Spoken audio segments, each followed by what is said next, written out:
পথ বেঁধে দিল বন্ধনহীন গ্রন্থি। আমরা দুজন চলতি হাওয়ার পন্থী। রঙিন নিবেশ থোলার দোলাল, পর্ণে ছড়ায় আবির গুলাল।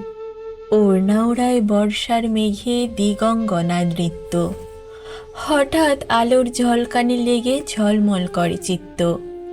নাই আমাদের কনক চাপার কুঞ্জ, বনবিথিকায় কীর্ণ বকুল পুঞ্জ।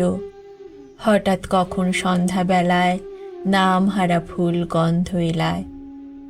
প্রভাত বেলায় হেলা ভরে করে অরুণ কিরণে তুচ্ছ। উদ্ধত যত শাখার শিখরে রডোডেনড্রন গুচ্ছ। নাই আমাদের সঞ্চিত ধনরত্ন, নাই রে ঘরের লালন ললিত যত্ন। পথপাশে পাখি পুচ্ছ নাচায়, বন্ধন তারে করি না খাঁচায়। ডানা মেলে দেওয়া মুক্তি প্রিয়ের, কুজনে দুজনে তৃপ্ত। আমরা চকিত অভাবনীয়ের, কচ্ছিৎ কিরণে দীপ্ত।